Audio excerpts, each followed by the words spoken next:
आप सभी को महाशिवरात्रि की ढेरों शुभकामनाएं। दोस्तों, महाशिवरात्रि के दिन मिट्टी के शिवलिंग यानी कि पार्थिव शिवलिंग के पूजन का विशेष महत्व होता है।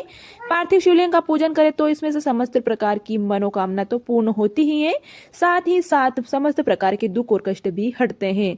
शास्त्रों के अनुसार मिट्टी के शिवलिंग का पूजन करना विशेष फलदायी माना गया है। तो इस शिवरात्रि आप सब मिट्टी के शिवलिंग जरूर बनाएं और उनका पूजन भी जरूर करें। तो आज के इस वीडियो में मैं आप सभी के पार्थिव शिवलिंग की सबसे सरल पूजा विधि दिखाने जा रही हूँ। तो देखिए, सबसे पहले हम एक चौकी लगाएंगे और साथ ही मैं आपको बताऊंगी कि शिवलिंग कैसे बनाए जाते हैं और कौन से मंत्र हम शिवलिंग बनाते समय बोलते हैं। तो देखिए, पहले तो मैं आपको बता दूं कि हमें सामग्री क्या चाहिए होगी। दूध यानी कि पंचामृत चाहिए होगा, हमें फल चाहिए होगी। आप बेर जरूर लीजिएगा, महाशिवरात्रि के दिन बेर का विशेष महत्व होता है।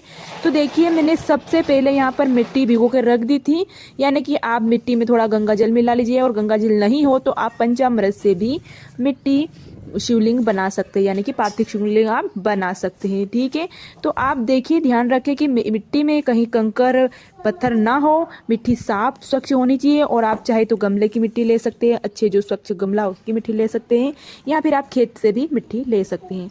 तो देखिए, पहले तो मैं एक यहाँ पर जैसे रोटी जैसे बना लूँगी, अच्छे से गोल गोल बना लूँगी, ताकि हम पहले तो हम नीचे का बनाएंगे। उसके बाद हम यहाँ पर पहले जलाधारी बनाएंगे। आप देखिए, अच्छे से जलाधारी बनाइएगा। मैं इस तरह से जलाधारी बना रही हूँ।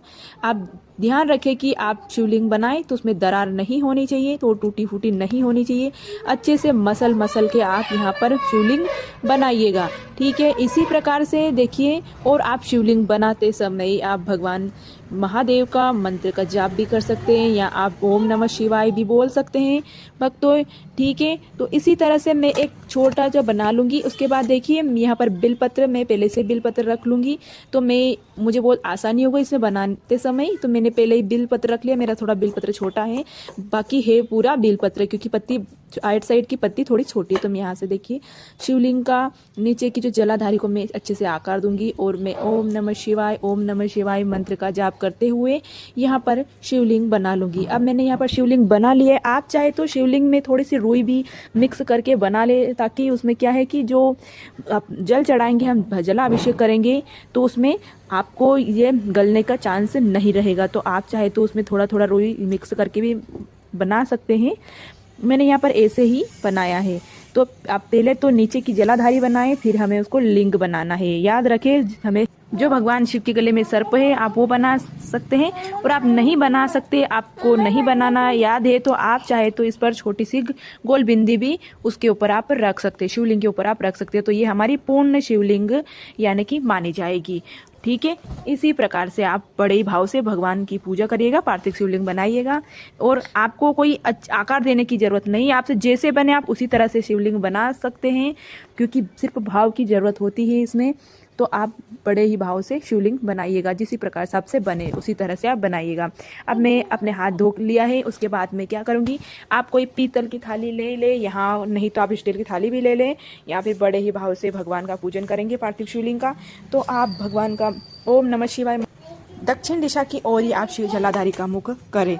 ठीक है, अब इसी प्रकार से हमने विराजमान कर दिया है। उसके बाद हम क्या करेंगे कि हमें कोई काम है तो हम पहले शिवलिंग बना लेंगे। शिवलिंग बनाने से पहले हमें क्या करना है, बस शिवलिंग बना लिए, और हमें अब क्या करना है, थोड़े से चावल और पुष्प लेकर हमें शिवलिंग को खाली नहीं छोड़ना है, और उन पर ऊपर हम चढ़ा देंगे। तो इसी तरह से आपको चढ़ा देना है। आप चाहे तो आप भले आप कोई आप दूसरा काम कर ले, उसके बाद आप शिवलिंग का पूजन भी कर सकते हो, और नहीं करना चाहते हो उसके पहले तो आप फिर भी आप ये सबसे पहले आपको ये जरूर अर्पित करना है। ठीक है, तो मैंने यहाँ पर एक आसन देकर विराजमान कर दिया है। अब हम हाथ जोड़कर संकल्प करेंगे कि हे महादेव, मैं आज बड़े ही भाव से महाशिवरात्रि का पूजन या व्रत कर रही हूँ। मेरे ही इसी व्रत में आप सफल बनाए। आप इस तरह से अपनी कामना करके, जो भी आपके मन में आपकी कामना हो वो आप यहाँ पर बोल सकते हैं, और उसके बाद आप पूजा शुरू कर सकते हैं। विराजमान कर रही हूँ, इस प्रकार से आप पार्थिव शिवलिंग को विराजमान कर दीजिएगा। देखिए, मैंने इस तरह से कर दिया है विराजमान।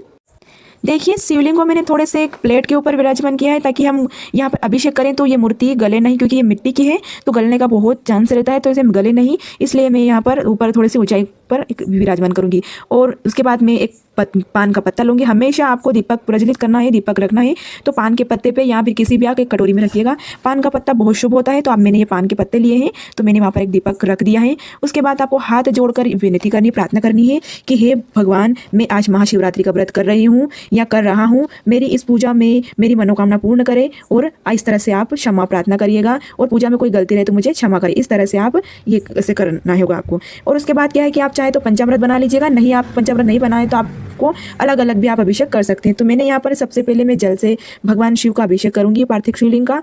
इस प्रकार से आप ओम नमः शिवाय मंत्र का जाप करते हुए भगवान का जल अभिषेक करें, फिर हाथ जोड़ लें। हाथ जोड़ने के बाद फिर आप यहाँ पर भगवान को पंचामृत से स्नान कराएं। ओम नमः शिवाय, ओम नमः शिवाय, इस तरह मंत्र का आप जाप करें। ठीक है, आप चाहे तो यहाँ अलग अलग शिव परिवार की भी मूर्तियां बना सकते हो, नहीं बनाए तो कोई बात नहीं, क्योंकि बेलपत्र में है नहीं पूरे शिव परिवार समा हुआ है, तो आप बेलपत्र बहुत ही शुभ है। और भगवान शिव को बेलपत्र अति प्रिय, क्योंकि बेलपत्र में भगवान का पूरा परिवार उनके साथ में है। उसके बाद मैंने यहाँ पर जलाभिषेक कर दिया है, पंचामृत से कर दिया है। उसके बाद मैं यहाँ पर शहद से भगवान को करूँ, शहद स्नान कराऊंगी। उसके बाद आपको अपने जो शक्कर है, आप शक्कर से भी भगवान का अभिषेक करिएगा, बड़े भाव से अभिषेक करिएगा, क्योंकि हमारे भगवान भोलेनाथ तो सबके भोलेनाथ हैं। के बाद फिर आप जल से उन्हें स्नान करा दीजिएगा, यानी कि अभिषेक करा दीजिएगा। ठीक है, इसी प्रकार हम भगवान का जलाभिषेक, पंचामृत अभिषेक कर देंगे। उसके बाद भावपूर्वक ओम नमः शिवाय का जाप करते हुए भगवान को अष्टगंध से तिलक करेंगे। आप चाहे तो ओम का आकार बना सकते हो, नहीं तो आप 3 उंगलियां का आकार भी इस प्रकार बना सकते हो। ठीक है, इसी प्रकार जो यहाँ पर शिव परिवार भी विराजमान है, तो आप जलाधारी पर भी आप तिलक कर दीजिएगा। ठीक है, आप उसके बाद भगवान को बेलपत्र हमें कभी भी इस तरह से नहीं चढ़ाना चाहिए। हमेशा बेलपत्र को हमें पूजनीय बेलपत्र को हमें तिलक करके ही भगवान शिव पर अर्पित करना चाहिए। तो इस प्रकार बेलपत्र को 2 ये नीचे होनी चाहिए डंडी, और बेलपत्र पत्ती ऊपर होनी चाहिए। इसी प्रकार से आप बेलपत्र भगवान को अर्पित करिएगा। भगवान को जनेऊ अर्पित करिएगा, भावपूर्वक जनेऊ अर्पित करिएगा। और आप पूजा करते समय ओम नमः शिवाय का जाप जरूर करिएगा। आप वस्त्र के रूप में कलावा समर्पित कर दीजिएगा। उसके बाद आप भगवान शिव को सफ़ेद फूल अति प्रिय है, तो आप सफ़ेद फूल हो सके तो आप सफ़ेद फूल ही चढ़ाइए, और नहीं हो सके तो आप और कोई कलर का फूल भी होगा तो आप यहाँ पर अर्पित कर सकते हैं। तो भगवान शिव को आप बड़े भाव से पूजा करिएगा, ओम नमः शिवाय का जाप करते रहें और भगवान का पूजन करते रहें। इसी प्रकार से हम भगवान का पूजन करेंगे। पूजा करिएगा, क्योंकि महाशिवरात्रि में 4 पहर की पूजा की जाती है, तो आपसे 1 पहर की बने तो आप 1 पहर की ही कर सकते हो। और बड़े भाव से भगवान को भोग अर्पित करिएगा ऋतुफल। और महाशिवरात्रि के दिन विशेषकर आप बेर का भोग जरूर लगाइएगा, क्योंकि शिवरात्रि के दिन बेर का बहुत विशेष महत्व होता है। तो आप इस प्रकार से भगवान शिव शंकर को बेर को आप जरूर भोग लगाइएगा। आप चाहे तो कोई और अदर फल हो तो आप उनका भी भोग अर्पित कर सकते हैं। इसी प्रकार से आप भगवान का पूजन करिएगा।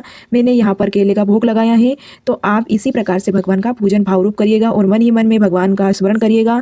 आप ये जो छोटी बोर आती है ना, वो भी आप भगवान को भोग अर्पित कर सकते हैं। कहते हैं ना, हमारे भोलेनाथ तो बड़े ही भोले हैं, क्योंकि जल से ही प्रसन्न हो जाते हैं।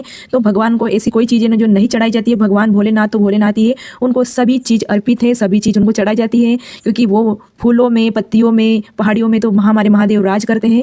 तो उनको आप किसी भी प्रकार से प्रसन्न कर सकते हैं। तो इस प्रकार आप भगवान भोलेनाथ की बड़े भाव से पूजा करिएगा और क्षमा प्रार्थना करिएगा। और पूजा में कोई रह गई कमी तो आप दक्षिणा जरूर समर्पित करिएगा। आपके सामर्थ्य के हिसाब से जितनी भी आपसे बन सके आप उतनी दक्षिणा समर्पित कर दीजिएगा। और आपसे एक निवेदन है, आपको वीडियो अच्छा लगा पूजा को तो वीडियो को लाइक कर दीजिएगा, चैनल को सब्सक्राइब कर दीजिएगा, और हमारे चैनल पर नहीं है तो चैनल को सब्सक्राइब जरूर कर दीजिएगा। और अब बड़े भाव से भगवान शिव की आरती गाते हुए हमको धूप दिखाएंगे। इसी प्रकार से आप भगवान भोलेनाथ को, हमारे महादेव को, हमारे महाकाल को आप धूप दिखाइएगा, हाथ जोड़कर क्षमा याचना करिएगा कि हे प्रभु, हमसे कोई गलती हो गई पूजा में तो हमें क्षमा करे। उसके बाद आप बड़े ही भाव से भगवान भोलेनाथ की आरती करिएगा। आप चाहे तो आरती आपके फ़ोन में लगा सकते हो, आपको कोई मुखारबिंद से आरती आती हो तो आप आरती गा सकते हो। तो बड़े ही भाव से आप महादेव की, हमारे महाशिव शंकर की आरती करिएगा। इस तरह से आप आरती करिएगा। आरती में आप ओम का आकार जरूर बनाइएगा, क्योंकि हमें आरती में ओम का आकार बनाना है, क्योंकि तभी हमारी पूजा सफल मानी जाती है। और आरती करके आप जरूर भगवान को आरती दीजिएगा। इसी प्रकार हमारी पूजा सफल हुई। अब भक्तों, आपको मेरा वीडियो अच्छा लगा तो लाइक कर दीजिएगा, चैनल को सब्सक्राइब कर दीजिएगा। अब मैं आपको बताऊंगी कि विसर्जन आपको किस तरह से करना है। विसर्जन की विधि बताऊंगी। आपका जब तक दीपक जले, आप तक पूजा करने के बाद आपका दीपक बुझ जाए, तब उसके बाद आपको प्रसाद, जो भी अपने फल फ्रूट प्रसाद चढ़ाए वो आपके परिवार में बांट दे प्रसाद के रूप में। और उसके बाद आपको क्या करना है कि जो ये शिवलिंग है उसको या तो आप कहीं भी नदी या कहीं भी विसर्जन कर सकते हो, और आप नहीं कर सकते इस तरह से तो आप चाहे एक बाल्टी या तपेला में आप स्वच्छ पानी ले आओ और उसमें ओम नमः शिवाय नमो का जाप करते हुए भगवान इसको इस तरह से आप उसमें विसर्जन कर सकते हैं। इसी प्रकार से उस मिट्टी गल जाएगी तो आप अपने क्यारे में उनको वहाँ पर आप कहीं भी एक साइड रख सकते हो, एक साइड डाल सकते हो, आप पौधे में उसको डाल सकते हो, क्योंकि मिट्टी है तो मिट्टी तो विलय हो जाएगी पानी में। तो आप इसी तरह से भगवान का विसर्जन कर सकते हो। जो फूल पत्ते हैं, बेलपत्र, जो आपने चीज़ें चढ़ाई है वो सभी भी हम शिवलिंग के साथ में विसर्जन कर देंगे। इस थाली में जो भी चीज़ें हैं वो भी पात्र में रखी सभी को हम एक साथ विसर्जन कर देंगे। मिट्टी के जो शिवलिंग बने हुए हैं वो थोड़ी देर में हम शिवलिंग खुद ही घुल जाएंगे और जब भी शिवलिंग घुल जाए तब हम इस जल को पौधे में डाल देंगे। तुलसी के पौधे में तो नहीं डालना है, इस चीज़ का ध्यान रखिए। इसके अलावा आप किसी भी पौधे में इसको डाल सकते हो। तो इस तरीके से हम घर पर ही बड़े आसानी से पार्थिव शिवलिंग का निर्माण कर सकते हैं और इसका पूजन कर सकते हैं और पूजन के बाद हम शिवलिंग का विसर्जन भी बड़े आसानी से कर सकते हैं। तो यह संपूर्ण विधि जो भी मैंने आपको बता दी है। अगले वीडियो में आप सभी चारों पहर की पूजा विधि देखेंगे। तो वीडियो अच्छा लगा तो लाइक कर दीजिएगा, चैनल को सब्सक्राइब कर दीजिएगा, एक प्यारा सा कमेंट कर दीजिएगा और मिलते हैं ऐसे ही भक्तिमय वीडियो के साथ में। तब तक के लिए मिलते हैं नेक्स्ट वीडियो में। तब तक के लिए जय श्री हरि, जय श्री हरि। ओम नमः शिवाय, ओम नमः शिवाय, ओम श्री शिवाय नमस्तुभ्यम, ओम श्री शिवाय नमस्तुभ्यम। हर हर महादेव, जय श्री महाकाल, जय श्री महाकाल। मिलते हैं ऐसे ही भक्तिमय वीडियो के साथ में। तब तक के लिए जय श्री हरि, जय